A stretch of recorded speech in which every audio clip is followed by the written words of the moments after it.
300 people attend Governors Caucus virtual meeting of the World Bank and International Monetary Fund hosted by Cameroon, with resolutions to be submitted in the next annual gathering. Actions to alleviate the plight of vulnerable indigenous people are under scrutiny. They are assessed today in Yaoundé by members of the Intersector Monitoring Committee under the patronage of the Minister of Social Affairs, Pauline Irene Ngene. Former statesman, senior civil administrator John NGOLE has begun his final journey to the world beyond. The coffin took place today at the Yaoundé Referral Hospital mortuary. And those are top stories. Good evening. Thanks for joining us on this edition of the 7:30 News. With me, Gladys Tata.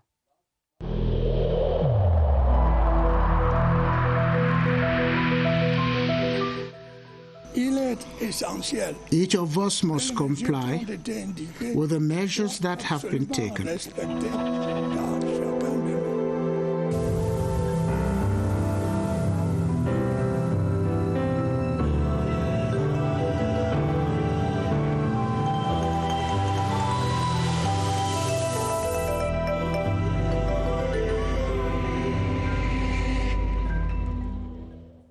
Welcome back. The African Governors Caucus meeting for the World Bank and the International Monetary Fund has pledged to submit its conclusions to the next annual gathering of the institution. The meeting, virtually hosted yesterday by Cameroon here in Yaoundé, was attended by about 300 people, as Charles Ibune tells us.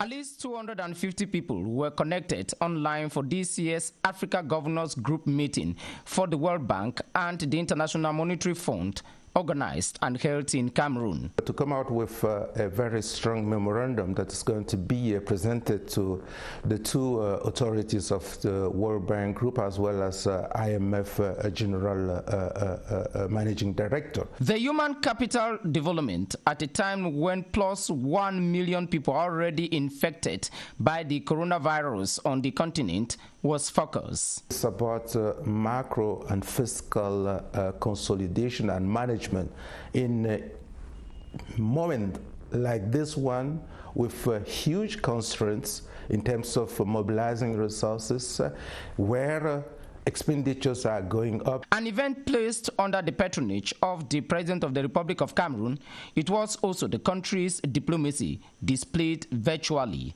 Our country is honored. Our external relations policy and diplomacy is honored. The outcome of the gathering will be used in the next annual meetings of the Bretton Woods institutions. The African Day of Decentralization and Local Development comes up on Monday with focus on the contribution of local authorities to conflict prevention and peacekeeping on the continent. Ahead of celebrations to mark the day, the Minister of Decentralization and Local Development, George Oilanga Obam, has made a declaration to stimulate mobilization towards sensitization and education on them. Here's an excerpt of the Minister's declaration. Celebration of this day aims to promote the appropriation of 9 principles and values formulated for stakeholders of the decentralization sector regarding local affairs, governance, meaning community participation and inclusiveness, solidarity, respect for human and people's rights, diversity and tolerance, justice, equality and equity, integrity, civic responsibility and citizenship, transparency and accountability and responsiveness. A workshop to assess actions carried out by social actors in favor of indigenous persons and the fight against COVID-19 is underway in Yaoundé. Attending are members of the Intersector Monitoring Committee for programs and projects involving vulnerable indigenous persons in Cameroon. The workshop, which is in prelude to the International Day of the World Indigenous People, was chaired by Social Affairs Minister Pauline Irene Ngene. Rainatu Sali completes the story. They meet with one objective: address the issues of indigenous peoples in times of COVID-19. We launched a national campaign to sensitize all the indigenous people. We started on the month of April in about 100 councils, just to sensitize this indigenous population on how to prevent themselves against the coronavirus. The Intersectorial Monitoring Committee for Programs and Projects involving vulnerable indigenous peoples is also assessing the actions carried out in favor of indigenous peoples since the outbreak of COVID-19. One of the major actions which has been realized by CISPAV is the sensitization on the ground. Many programs, TV or radio programs, have been translated in local language. Meeting in prelude to the International Day of the World's Indigenous Peoples, committee members have also worked on an action plan for the protection of the indigenous peoples. The government has acquired 3 new ambulances destined to serve some 3 regions to step up the fight against the coronavirus pandemic, a move which Public Health Minister Manauda Malashi says falls in line with government's 3-year emergency plan. On the sidelines, the Special Council Support Fund for Mutual Assistance, FECAM, has donated a sum of 6 million CFA francs into the COVID-19 Solidarity Fund. Beatrice Lossamba has more. 3 brand new ambulances destined for Yaoundé, Douala and Ebolova, the government's latest acquisition to step up response to health emergencies. We receive 3 ambulances which we own in the procedure of Planet. We are running a SAMI project and we have to facilitate the extraction of patients. The ambulances are direly needed to fight against the COVID-19 pandemic, but the intent goes beyond COVID-19 times, he says. Universal health coverage for all takes effect this year, and the country's material and human resources have to be up to date. The National COVID-19 Solidarity Fund was also updated today with this check of over 6 million CFA francs handed as contribution from the Director General of FECAM and staff, trailed by the junior parliamentarians to the United Nations who are lending their support in the ongoing fight against COVID-19. More than 350 telecommunications and we shall be coming back to that report, but I have indication that over 1,000 files have been examined by members of the National Commission for the Evaluation of Certificates Issued Abroad. The National Certificate Equivalents met today in Yaoundé for the 96th and 97th ordinary sessions, presided at by the Secretary General of the Ministry of Higher Education, Professor Wilfred Gapsa. And Yoti Kaleli-Songe tells us more in that report. Using ICTs is how the National Commission for the Evaluation of Courses Offered Abroad henceforth examines files. 1,372 of them are to be processed digitally during these 96th and 97th ordinary sessions of the Commission. The Electronic Management Equivalence Platform, referred to as GEDEC, is the gateway. For the UK, we use the Higher Education Degree Data Check. For Canada, we use the ORA data. They are recognized sites, and they give us the true verification and authentication. This new approach, apart from solving the problem of getting information from universities abroad, also helps them identify unaccredited institutions. So it's very important for us, because if you come with a certificate from those bogus institutions, we will not be able to authenticate your certificate. With this, frauds will not be admitted into the system, as officials say it will be just, honest, and give equal value to certificates offered nationally and abroad. And in religion, Muslim clerics and faithful have prayed for good health in Cameroon and the rest of the globe as the world continues to battle against COVID-19 pandemic. This was echoed during a prayer session to mark the official reopening of the Chinga Islamic Complex. Details with Romeo Kenyi. A supplication for peace, reconciliation, and most especially healing. This was Friday's prayer point at the Chinga Islamic Complex. The first sermon, holding 5 months after the worship house, was closed due to the outbreak of COVID-19 pandemic. The message that we have for the faithful today is concerning the treatment of psychological disease that human beings used to face during their life. Amongst those who attended the prayers were some administrative authorities. We agree with the reopening of the center today. All the measures have been taken here, washing hands with soap and potable water. The distance between people, each of us has his carpet where to pray, and then there is water as you see. While saluting the move of reopening the complex, Muslim clerics and faithful have expressed their will, keeping the area always holy. Pygmies and villagers of NGOLE, situated some 45 kilometers from Ebolova in the South region, have been sensitized on the effects of the coronavirus pandemic.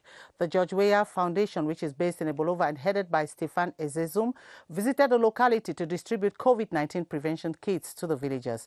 Clarence Aze of our South Regional Bureau tells us more in the following report. Ever since the outbreak of COVID-19, the George Weah Foundation, which is out to promote the values of success and selflessness, has been visiting hinterlands in the South region, raising awareness on the ravaging virus. The coordinator of the foundation, Stefan Ezezum, and his team visited NGOLE, a village situated some 42 kilometers from Ebolova, to tell villagers and the pygmy population that the pandemic is far from over. COVID-19 is not yet over. The George Weah Foundation is a partner of the government of Cameroon. We cannot fold our arms and just watch the government lead this fight alone. The foundation went along with sanitary kits to enable the villagers practice the preventive measures. The beneficiaries have all expressed gratitude to their benefactor for covering the bumpy roads just to reach them, promising to be on the alert against the virus. The National Gendarmerie has intercepted a stolen caterpillar and arrested the prime suspect and his accomplices in connection with the long chain of the theft. Officials of the Motorized Road Safety Squad of the 1st Gendarmerie Region that carried out the investigation and arrest say it is an extraordinary act by a network of bandits to steal such a gigantic equipment. Kilian Dandifon has more. This is the suspected master planner of the theft of this caterpillar owned by the Chinese company China Harincom Limited Camp, rehabilitating the Bangante Bafusam Highway. Before the National Gendarmerie intercepted, it was already en route for sale. We intercepted the caterpillar at Nkomtu near the toll gate. It was destined to Douala through Yaoundé with transport relay teams already positioned. The prime suspected Kokuo Dipanda had already mutated the documents to his name. This type of theft is not really ordinary. By this action, we want to reassure the population that the National Gendarmerie is more than ever engaged on the field to track down all outlaws. The users of the trailer hired to transport the caterpillar have equally been arrested as accomplices and handed over to the competent courts.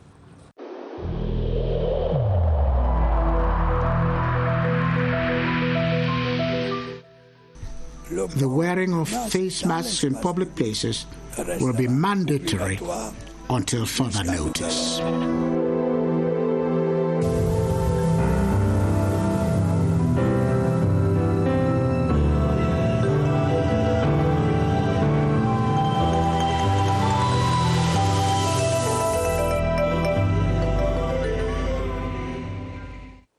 Nursing mothers have been exhorted to continue breastfeeding their babies during the COVID-19 period while respecting all the barrier measures. The call from the nutritionist equally obliged them to regularly wash their hands with soap and clean running water or use hand sanitizers or wear face masks to prevent transmission from mother to child. Baldwin Sama is live at the Emergency for Operation Center with his guest, Marlies Ngede Mponge, a nutritionist, to tell us more. Hello, Baldwin.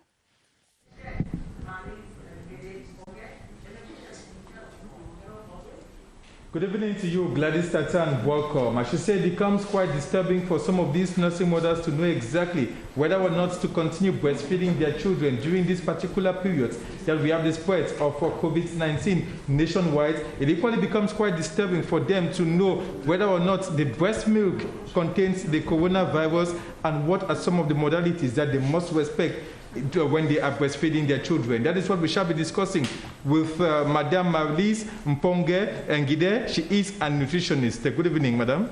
Good evening, Mr. Sama. Thank you very much. Let me find out from you, scientifically speaking, can the breast milk contain the coronavirus?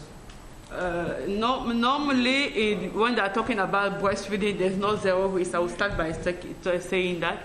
But specifically, with all the studies that have been carried out to the day of today, they have not found no virus of COVID-19 in breast milk. Instead, they have noticed that for nursing mother who have been confirmed or suspect about COVID-19, they are producing a lot of antibodies and antivirals in their breast milk who can help to protect the baby against the COVID-19 or to fight against the COVID-19 if the baby is sick. And what are some of the modalities to be respected by these nursing mothers when they're breastfeeding their children during this particular period? Okay, thank you very much. Normally, the government of Cameroon, during the Ministry of Public Health and its partner, WHO and UNICEF, recommend that all the mothers should be supported during breastfeeding. Normally, if a nursing mother has been confirmed or suspect of COVID-19, normally she has to respect some hygiene measures, like normally before breastfeeding her child, she has to wash her hands. Before taking care of the baby or hug the baby, she has to wash her hands. And normally if she coughs or she's sneezing, she has to use a tissue and directly after throw the tissue in the dustbin. And also, she has to disinfect all the surface and wash and disinfect and wipe all the surface that she has touched and wear her mask. Those are the recommendations that I have to give to a mother who has been confirmed or suspected of COVID. If a mother is seriously sick or she hasn't been admitted to the hospital, means that she has been separated with her baby. Normally to breastfeed, they can express the milk. The family should help the mother to express the milk and they give to the child, to the baby with a spoon inside the cup. Thank you so much, Madame Marlise Mponge Ngide. You are a nutritionist. The take-home message from here this evening, Gladys Tatev, is that nursing mothers should continue breastfeeding their children. They should simply continue respecting all these barrier measures to avoid any infections during this particular period. Back to you, Gladys. Thank you, Baldwin Sama. Hope the message has gone across. And on to this obituary, the remains of the former minister, commander of the National Order of Valor, John NGOLE, has been coffined at the mortuary of the Yaoundé Referral Hospital here in Yaoundé in Gosso. The 80-year-old senior civil administrator died on July 2, 2020 from an illness. Killian Dandifon reports on today's corpse removal and funeral service attended by high personalities, amongst them the Prime Minister Joseph John Gote, the Grand Chancellor of the National Order Philemon Yang, and the Deputy Secretary General of the Presidency, Elung Paul Che. The late John EBONG was born on January 11, 1940 at Anyandong village in Kupem Mwaninguba division of the Southwest region. Even when he held positions such as Minister in charge of special duties at the Presidency, Governor of the Northwest and Southwest regions, Senior Divisional Officer in almost all divisions in the two regions, Board Chairperson of Sonara, he did not forget his traditional values. In the funeral service that followed at the Bastos congregation of the Presbyterian Church in Cameroon, the message focused on the race for righteousness, while the eulogies spoke of a kind, gentle, and committed statesperson. He was appointed Senior Divisional Officer for the first time in 1966. That's like 54 years ago. So it tells what level he's occupied in the power circles of the country. He was a very dedicated civil servant. The one thing I'll miss the most about my father was that he was very hands-on. He was a very hands-on man. He called you every 2 days to see what you were up to, whether you had done your homework, whether you had eaten, or whether there were any new changes in your life. The remains of John NGOLE will be buried Saturday, August 8 in Kumba, where the head of state will be represented by the governor of the Southwest region. In a related development, the remains of Anselm Burgos, a technician at the Cameroon Radio Television who passed on last July 8, were coffined at the mortuary of the Yaoundé University Teaching Hospital this Friday. The body was later conveyed to his native Mbakop in the Sanaga Maritime Division in the Littoral region. CRTV's Alice May attended the emotion-packed removal and has the details. Late Anselm Burgos was one of the pioneer technicians who took part in the transitioning of the Cameroon Television CRTV to the Cameroon Radio and Television Corporation CRTV in 1987. He worked at the technical department, the production unit, and served at the Out Broadcast Van before his demise on July 8 from an illness. It is a very difficult moment for us. He was an exceptional colleague. His departure is a great loss for CRTV. His family has described his departure as irreplaceable. He was a good head of family, very gentle and attentive. We worked very hard to raise the family. After the coffining in Yaoundé today, his remains are en route to his native Makop in the Sanaga Maritime Division of the Littoral region, where he will be buried this Saturday. Senior Superintendent of Police Jacques Kameni, who retired from the Corps in 2014, will be laid to rest Saturday in his native Bameka in the west region of Cameroon. The senior citizen who died last June 26 has been given military honors this Friday at the esplanade of the Yaoundé Police Academy in the presence of the representative of the Delegate General for National Security, Police Commissioner Vogo Jean-Marie. The final honors come shortly after his remains were removed from the Ekunu mortuary. Late Police Superintendent Jacques Kameni joined the police corps in 1982, retired as Inspector General No. 2 after occupying several posts of responsibility. He leaves behind a widow, children and grandchildren to mourn him. And family members of late business tycoon Victor Fotso, who died on March 20, 2020 in Paris, France, have prayed for the repose of his soul. This was during a holy mass at his Bastos residence, officiated by Monsignor Christophe Zoa, Bishop of Saint-Milima, in the presence of the Bishop of Obala, Monsignor Sosten Leopold Bayemi. Gerald Nanji completes that story. Victor Fotso has been described as a promoter of socio-economic and spiritual development. While officiating the Mass, the Bishop of Saint-Milima, Monsignor Christophe Zoa, prayed that God should accept his servant in his heavenly kingdom. Prayers were equally said for God to bless and protect the family he has left behind. His children and grandchildren have saluted the role the patriarch played not only in their lives, but in the society at large. Today we prayed for the soul of our father. As many people know, he was a Christian. He built many churches all around the world, not only in his Banjul hometown. And today we were calling people to pray with us for his soul, so that he would rest in peace. The Holy Mass was attended, among others, cabinet ministers, traditional rulers and close friends. Victor Fotso, who died 4 months ago in Paris, France, was buried on June the 20th, 2020 at his native Banjul village. Côte d'Ivoire today marks 60 years after independence from French colonial rule. The independence celebrations coincide with the announcement by President Ouattara to run for the October presidential poll. Charles Ebouné has more. Je suis donc candidat.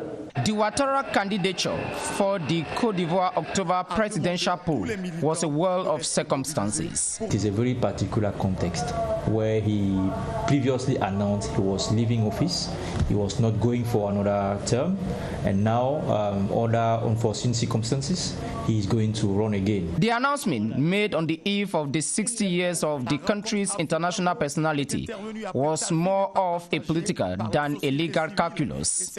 It is a political decision, which is a major one, and as a political decision, there are probably going to be protesters, as there are also supporters. Although the decision will be challenged by opponents based on the new constitutional dispensation, candidate Ouattara counts on a 10-year track record. He did well on the macroeconomic objectives he had.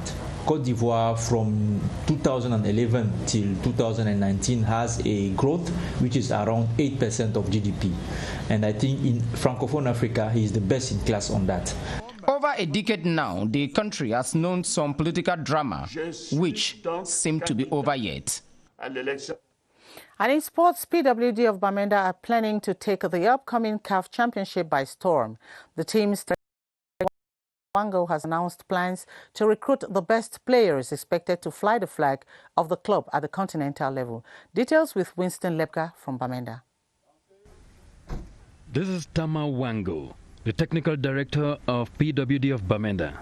He's confident that the Abakwa boys' plan of action will yield dividends as the team quietly goes about injecting new blood. We are thinking of having a new goalkeeper. We are thinking of having some defenders. We are thinking of having some midfielders. We are thinking of having some strikers who come to reinforce the team. And so far, the negotiation with about 8 of these players are far gone, and we are just waiting for the opportunity to officialize them. They will be facing the creme de la creme of African club football and have to protect their recently acquired top-flight status. We have 2 internationals coming from Nigeria. They have had CAF competition experience before. We also have Cameroonian players who have been exposed to the CAF competition. And so we think that if they come in, they are really going to, boost the team psychologically. PWD will need to be sharp physically and mentally to be able to silence their critics. We have confidence in our boys. They are very young, they are very enthusiastic, they are very zealous, they want to make a name for themselves. They will be defending their League One title, contending for the Cameroon Cup, and trying to prove their mettle amongst the elite of African club football in the new season. A daunting prospect, but not impossible to achieve. Well, that report from Bamenda draws the curtains on this edition of the news. But before we take leave of you, 300 people attend Governor's Caucus virtual meeting of the World Bank and International Monetary Fund hosted by Cameroon, with resolutions to be submitted in the next annual gathering. Plus, actions to alleviate the plight of vulnerable indigenous people are under scrutiny, and they were assessed today in Yaoundé by members of the Intersector Monitoring Committee under the patronage of the Minister of Social Affairs, Pauline Irene Ngene. And a former statesman, senior civil administrator John NGOLE, began his final journey to the world beyond. He was coffined today at the Yaoundé Referral Hospital mortuary. Join Atta Badine Umar in under 30 minutes for Le 20h30. I'll be back tomorrow, same time. Good night and keep safe.